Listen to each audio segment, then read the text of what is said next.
everyone. Welcome to Money Matters. I'm Jackie Highland in New York. Well, high school seniors all over the country are anxiously awaiting college acceptance letters right about now. Only this year, with the tough economy and blow to many people's savings accounts, well, that decision may be more difficult than ever before. Here to talk about some of the most important issues confronting parents and students in preparing for college is Michael McGrath. He's the author of the new book, Decide Better for College. Hi, Michael. Thanks for joining us today. Hi, Jackie. Thank you for having me on. So we all know about the tough economy. We've talked about it ad nauseum here. But what has changed this year in terms of getting into colleges? You know, Jackie, it's like a perfect storm. You know, there's three economic storms that are hitting college students and their parents all at the same time, and it's really making it hard. You know, the first economic storm is that the parents have saved a lot of money over the years to send their child to college, and now because of the stock market, they probably lost a third or a half of that investment. Some of the parents also have lost their jobs or are afraid of losing their jobs. So that's the first economic storm. And the second storm is that colleges themselves are also been hit hard, pretty bad economically. So do you expect to see changes then in the education system as a result of all of this? I think we will. I think we'll see many changes. You know, the colleges themselves have lost a lot in their endowment.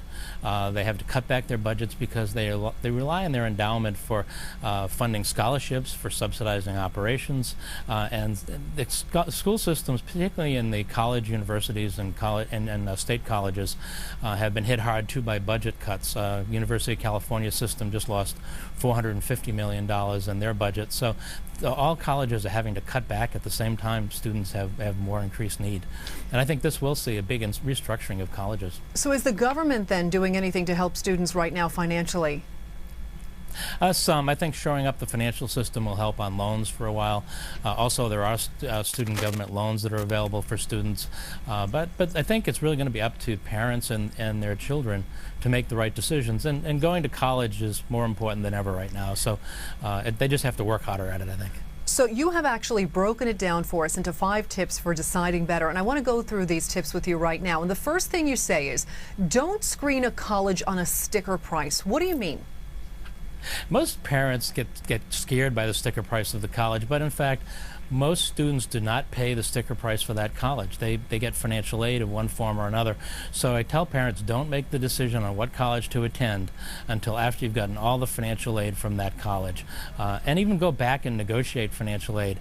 Frequently you can go back and ask for more, say you have a greater need, and even get more financial aid from the colleges. Great idea. Now the second thing you say is deliberate over alternatives. What do you mean here? You really have to work hard at the decision of which school to attend. In our book, Decide Better for College, we have a great worksheet used by parents all over the country to step through what are the factors in making this decision. That includes cost, and includes location, obviously includes academics, includes social life, and other general characteristics, and weight all of those characteristics to make a decision. What we're finding this year, our parents and their children are making different decisions if they work at it and they think it through than they would have made before. If they make the same decision, then they feel better that they've made a decision. So use the worksheet. We have it on our website to make a thorough decision. Don't just make a snap judgment this year. Good idea. The third thing you recommend, putting together a 4-year budget. What's the best way to do this? You can use a budget worksheet. We have one in our book which takes the 4 years of college and really comes out how are you going to pay for each of those 4 years. And it comes from several sources. It comes from the earnings of the parent and also the student earnings. How much are they going to make part-time jobs or in the summer? The savings of the parents and maybe the savings of the student. And also loans. How much are you going to take out in loans? And look at the true cost of those loans over the payment period. What is it really going to cost you? Don't just take how much you're borrowing. Look at how much you're going to eventually pay. And then figure out who's going to pay back those loans. So it's a contract also with the parent and their child, who's going to pay back for what. Yeah, it's so easy to take out those loans, but then when school ends, boy, it's a shock, isn't it? It is a shock. And when you look at the total cost, and one of the things we do in the worksheet, it helps people calculate what the total cost is. And frequently the parents and the students will divide the cost 50-50, and the students will pay for half and the parents will pay for half. Different timing on it, but that works out well. Okay, fourth you say be creative. What do you mean by this? Be creative. You really have a lot of other options you should consider now. Being creative includes things like joining the military, serving in the military for a few years, and then getting a subsidy going to college. Maybe going to a junior college if you need to for a couple of years, and then transferring to a four-year college.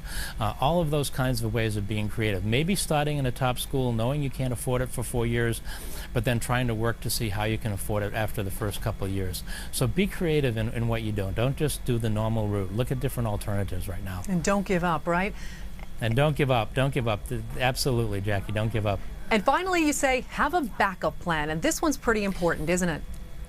It is. Have a backup plan in a couple different ways. One is have a backup plan for what you're going to do if you can't afford college and you can't get into it. Maybe take classes online, but also have a backup plan if you go to college. And this is probably even the most important. If you decide where you're going to go, don't just stop there. That's not where the decisions end. You need to make decisions for 4 years while you're in college. First decision you need to make is graduate in 4 years. That has to be part of your plan once you're in college.